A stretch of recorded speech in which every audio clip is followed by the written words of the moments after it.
What's up, everybody? Brett Okamoto from ESPN. Today, I am joined by Kayla Harrison of the PFL. Of course, last year's 2019's lightweight tournament champion, Kayla Harrison, Olympian, and I'm sure a bunch of other accolades that would take me a long time to go through. But Kayla, how are you? Yeah, I'm all right. That was a. Thanks for having me. I'm good. I enjoyed your song the other day, by the way. Oh, you saw the song? Oh, thank you. Big fan. Yeah, so you're like, oh, I'm good. That sounded a little delirious, which is what I was when I wrote that song. So maybe we're kind of in the same boat. Yeah, I mean, obviously, it's a crappy time to be a PFL fighter.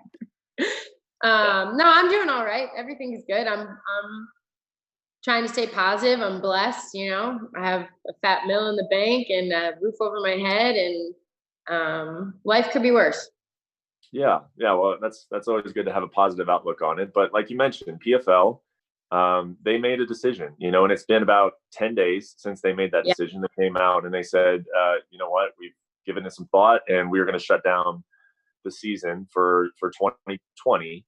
And maybe we would never say never that we would never have an event here and there, but that is not our focus. Our focus is to shut down and kind of, it seems like, focus on 2021. So you've had about 10 days to process that, and obviously it impacts your life greatly. What are your biggest thoughts on that decision as of today?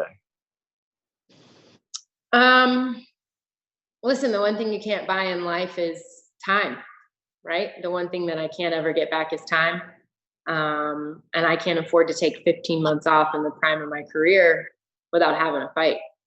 I don't fight for money. I don't fight for anything other than the glory, the legacy, the fact that I want to be the best in the world at what I do. While I admire the PFL, and obviously I've been a company girl through and through, I believe in the format. I believe in what they're trying to do. Can't not fight for 15 months. It's just not. It's not personal. It's. I have to do what's in the best interest of me as well, So hopefully they offer me some fights, because that's what I need. Yeah. So a lot to unpack there. I guess the follow-up question would be: have you articulated that to them? Do they know that you expect to fight this year? Yeah, they know that and there's no way I can go 15 months without fighting. It's just not possible. Especially, I mean, okay, if the whole world was shut down for the next year, then I would say, obviously, if no one's fighting, then no one's fighting, and I just have to keep getting better and honing my craft and waiting for my moment. But if there are fights happening, then I need to be fighting. All right. So you tell that to who? Pete Murray, the CEO? Is that who you had the conversation with? Pete knows that I want to fight, and he wants to have fights. He told me, he said, give him some time and they'll figure something out. So hopefully they do. All right. Well, I'm going to put you on the spot, Kayla. What does that mean? You're going to give them some time? What is it? You're going to give them a week? You're going to give them a month? I mean, how much time do you give PFL to book you something? I guess a lot depends on what happens with other promotions, right? So if other promotions are having fights, then if the country opens back up, then there's really no reason for us not to have fights, in my opinion. If it's successful, if other promotions are successful in having fights, it's in my contract to be offered 2 fights a year with or without the season. So we'll find out really soon here if there are fights. And so if looking at it from, and you've been good about saying, you've been a company girl and you understand the situation they're in. I mean, these are unprecedented times. For sure. But if it's just the simple reality is that it doesn't make sense for them business-wise to hold a one-off event, then what do you expect? If you say in your contract they are obligated to give you 2 fights a year, so if they can't live up to that, then what would you expect would be the next step?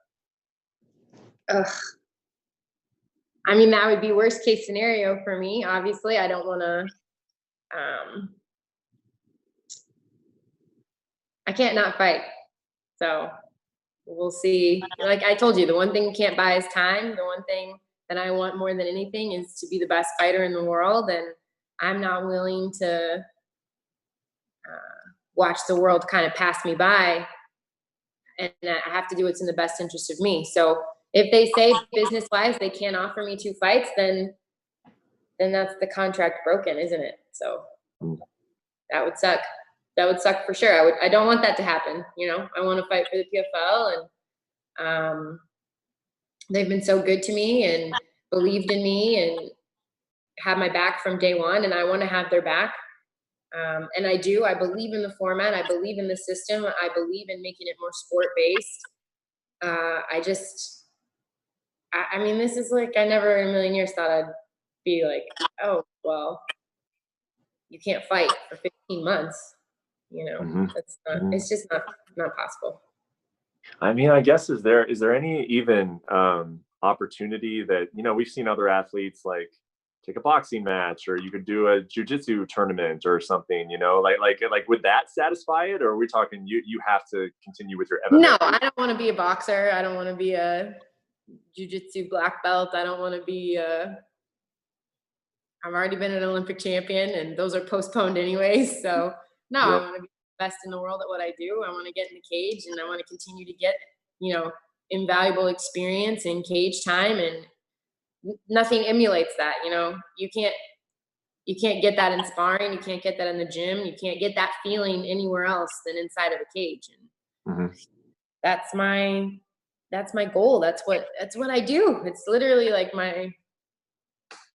it's my job. It's what I live for. So I can't not do it. Did Pete seem optimistic? I'm sure he was what was his response? Did he seem like, I get you, we're gonna try? Yeah, he seemed optimistic. I have high hopes that something's gonna get put together. I don't know what, I don't know when. I mean, I was a little, you know, I had to find out during practice that the season was canceled. I mean, I was training with my training partner, and the news broke, and someone was like, well, what are you doing here? You don't have a fight for a while. And I was like, what do you mean? And then I found out. So I was bumming about that they didn't let me know ahead of time. And I know that they're trying to do right by the fighters and give stipends and stuff, but they've also, I don't know. The problem with it is that this is business. This isn't a friendship. This isn't, you know, I don't own a piece of the company. This is business. And the PFL is going to do whatever they can to stay in business, even if that means, you know, that it's not in the best interest of me, because that's their job. So my job is to do what's in the best interest of me, because I am in the business of Kayla Harrison. Yeah. And I have to take care of myself. So. Yeah. I mean, everything you've said so far has been through the angle of competition, you know, and that's why you do it. You want to be the best in the world. You want to step in the cage. Of course, we know. Go call the octagon. Of course, we know that like you just said, this is a business, so there are financial realities to it too. How has I mean, what is, as much as you're comfortable telling us, what have they kind of committed to you financially, and what are you expecting under the current circumstances of what's going on? Yeah, I actually have 2 separate contracts with the PFL. So I have a brand ambassador contract and I have a fight contract. So my brand ambassador contract is still the same. I'm still getting paid a monthly stipend, a monthly fee to be a brand ambassador. But obviously my fight contract is separate, so I'm not receiving any money if I don't fight.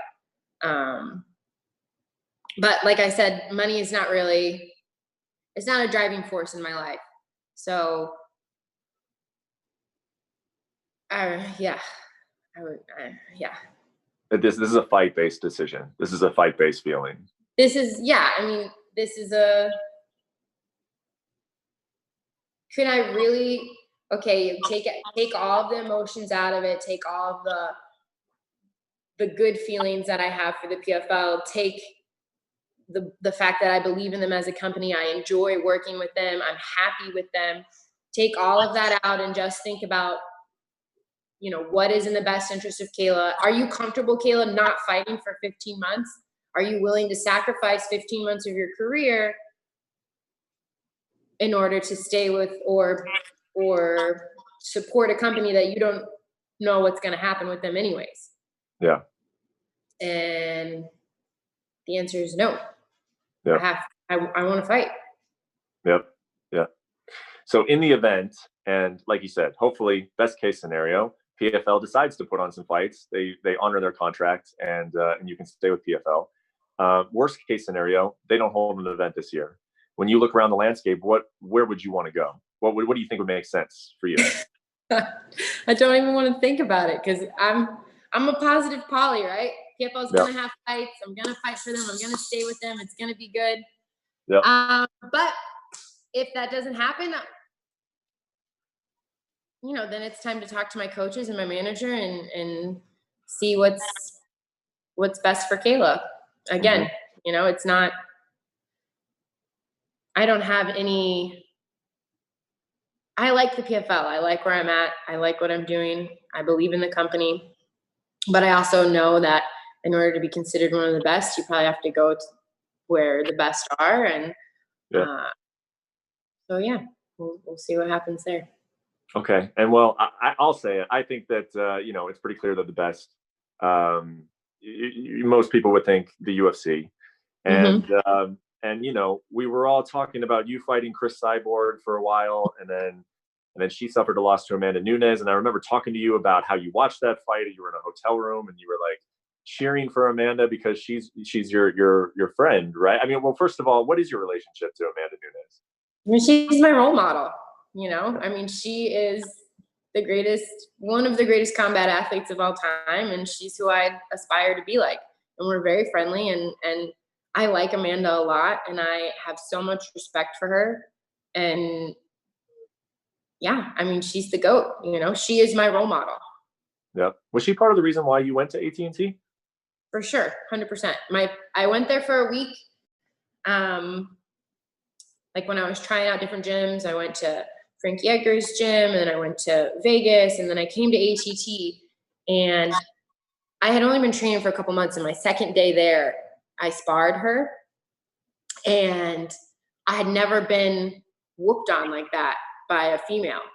And I was like, oh, this is where the best in the world is. This is where I need to be. Obviously the coaches and the facility and the atmosphere also won me over, but Amanda's a big reason why I'm here. She is what I can't say it anymore. She's what I aspire to be like, Yeah. Yeah. And I have to say, I always call it AT&T. Like you guys are training. I know. I heard you. I wasn't going to give you a hard time about that. It's all right. Well, everybody does. So I might as well just own it right away.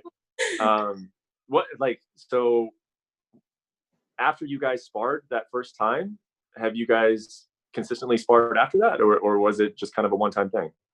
No, we haven't consistently sparred or anything like that. We work together on occasion, but it's also tough in such a big gym. She's very, she's the cream of the crop, the top of the top. So she has specific training partners that she works with, specific training schedule, different times, things like that.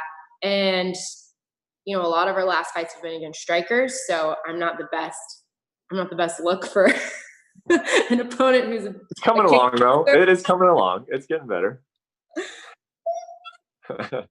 I'm not, I'm a realist. Okay. I know that I'll never be the world's best striker, but, so we haven't worked together.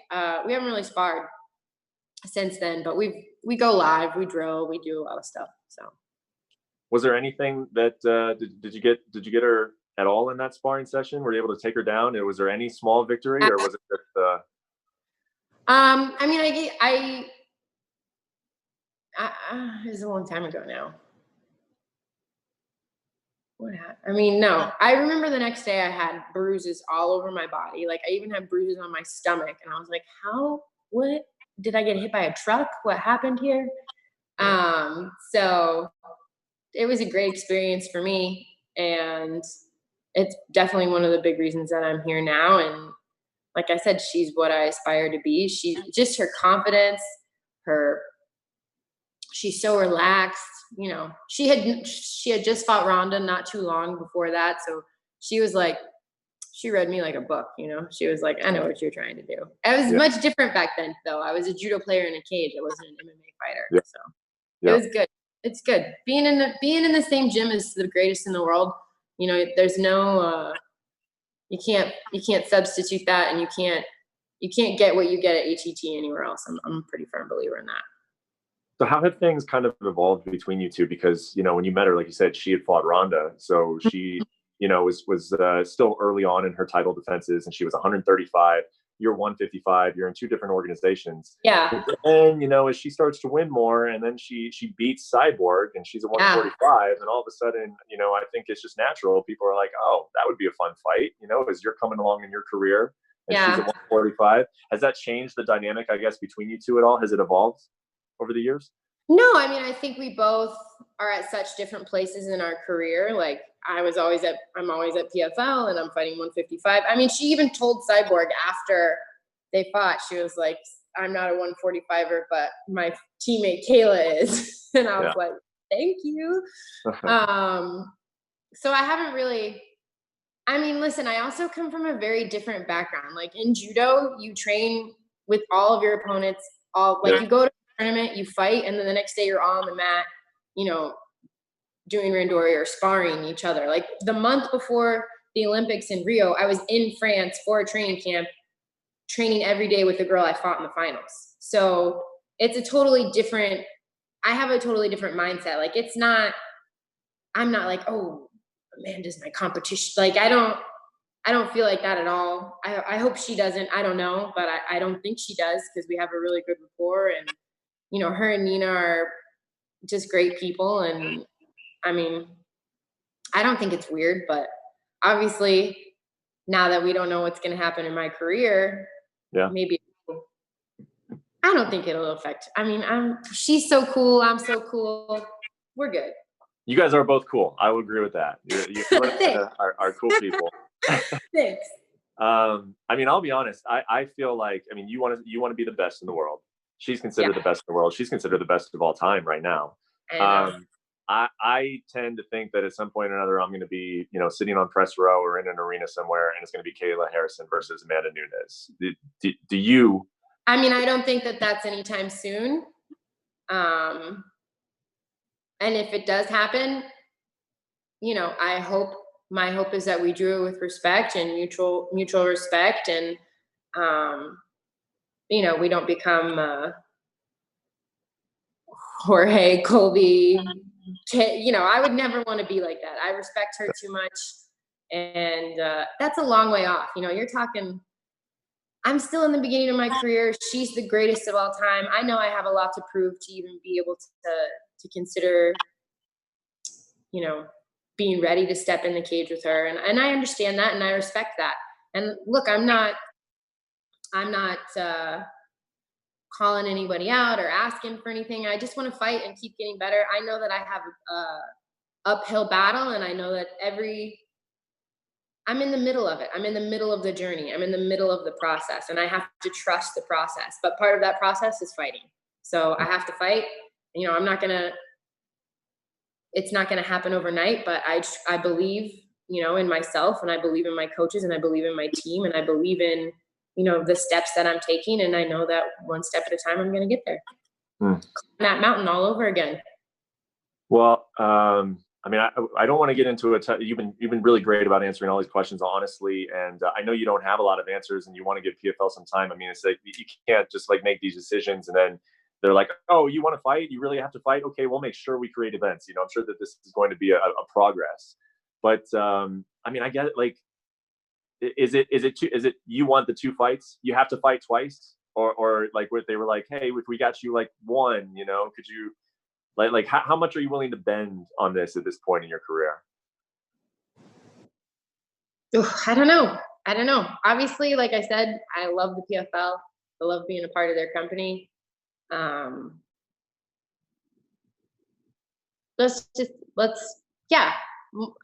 to fight. I want to fight twice, but more than anything, I just want to fight. So hopefully that happens. Hopefully that happens with PFL. Yeah. Well, I mean, all fighters want to fight. You are certainly no different I mean, it's just something that I'm hearing from athletes constantly. I know. And I hate I hate sounding so selfish because it's like, obviously everyone wants to fight. That's what we do. It's who we are. And there are fighters who, got paid 10 and 10 for their last fight. So they really need to fight. And that's the crappy part of the business. And it's just the craziest time. I mean, no one in a million years, probably the experts knew that this was going to happen, but not to this. I mean, this is insane. It's totally insane. Yeah.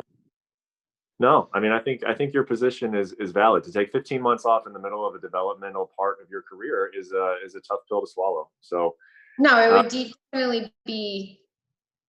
Obviously, people ask me about the Olympics and what I think about them postponing it for a year and how those athletes are going to do. And I give the answer of, listen, the athletes who are going to be successful are the ones who are going to find this time to get better and find ways to grow and, overcome this obstacle. And yeah, that's a really nice thing to say. But like, now that I'm thinking about it, I'm like, damn, like, no, no, I need to fight. Yeah. Especially if there are fights to be had, like you mentioned earlier, it'd be one thing if there was just literally nowhere to fight.